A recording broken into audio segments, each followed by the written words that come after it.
عورت بالا تر ہے، وہ عورت جو حد سے تجاوز کر گئی۔ آستر۔ اور کیا جانے کہ تو ایسے ہی وقت کے لیے سلطنت کو پہنچی ہے۔ وقت کسی کا انتظار نہیں کرتا، یہ ہمیں شدت سے اس بات کا احساس دلاتا ہے کہ ہم کچھ پل کے لیے یہاں ہیں، جبکہ خدا تعالیٰ ہمیشہ رہنے والا ہے۔ میری کہانی وقت کے بارے میں ہے، اور یہ کہ کیسے خدا تعالیٰ نے اپنی قدرت کے وسیلے سے مجھے اپنی آنے والی بادشاہت دکھائی۔ میرا نام آستر ہے، اور میں جانتی ہوں کہ کشف کا ہونا یا نہ ہونا کیا ہوتا ہے۔ میں بڑی ہوئی بغیر ماں کے اور بغیر باپ کے، تو میری پرورش میرے پیارے بھائی مردکی نے کی، اور مجھ پر ایسا وقت بھی آیا کہ مجھے اپنے مستقبل میں کچھ نظر نہیں آ رہا تھا، لیکن خدا نے مجھے روشنی دکھائی۔ میری زندگی بڑے تناؤ بھرے ماحول میں گزری، جہاں میرے اپنے لوگوں پر ہونے والے استحصال کی وجہ سے سانس لینا بھی مشکل ہو جاتا۔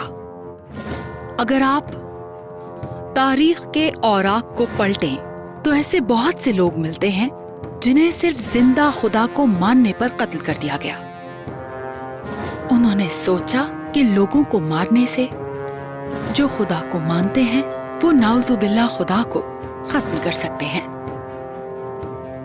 ایک ناقابل یقین سازش کہ تمام یہودیوں کو قتل کر دیا جائے اور اپنے محلات کے اوپر یوں لٹکایا جائے جیسے سر پر گہرے بادل منڈلا رہے ہوں۔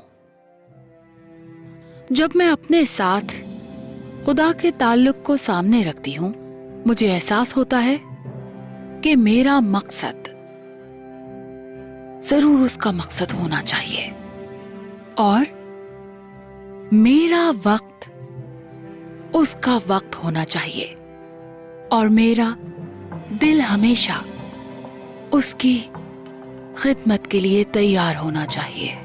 مجھے بس اس کی ضرورت ہے تاکہ وہ مجھے منصوبہ دے، اور اگر میں فنا ہو جاؤں تو کوئی پرواہ نہیں۔ میں جان گئی ہوں کہ مجھ کو بس اتنے ہی وقت کے لیے یہاں بھیجا گیا۔ عجیب و غریب حالات میں عجیب و غریب اقدامات اٹھائے جاتے ہیں، اس لیے میں نے 3 ایام کے ساری مملکت میں دعا کرنے اور روزہ رکھنے کے لیے کہا، اور میں خدا کے حضور سربا سجود ہو گئی۔ میں نے کلام الہی سنا، اور میں نے قادر مطلق کی طرف سے کشف دیکھا، اور اس کے بعد میں نے بادشاہ کو 2 مرتبہ کھانے کی دعوت دی، اور میں نے اس سے کہا کہ ایک گھناؤنی سازش ہو رہی ہے تمام یہودیوں کو ختم کرنے کی، میرے لوگوں کو۔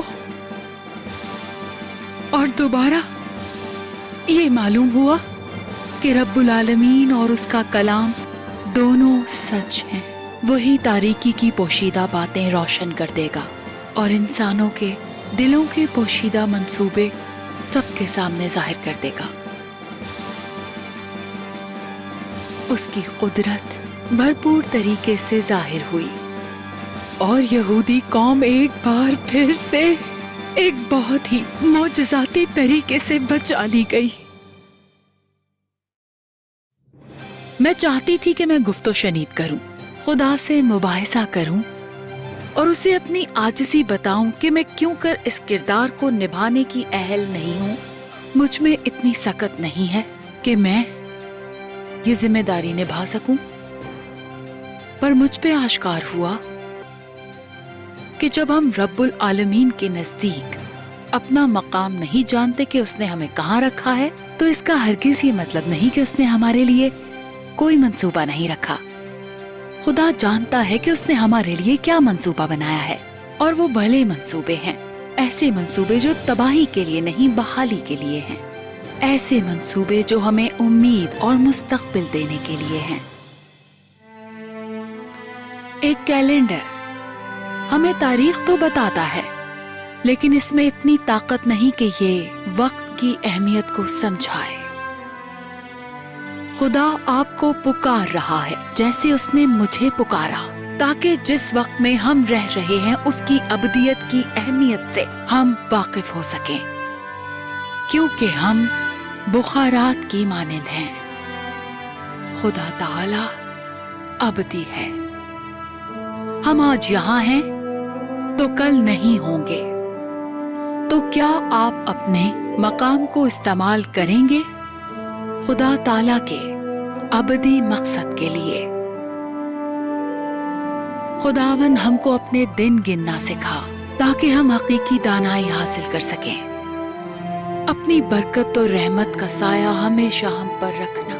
ہمارے ہاتھوں کے کام کو ہمارے لیے قیام بخش۔ ہاں، ہمارے ہاتھوں کے کام کو ہمارے لیے قیام بخش۔ مقام عصمت۔ آستر کی کہانی۔ آدھی رات کو ایک ستارہ چمکا گہرے کالے بادلوں کے سامنے۔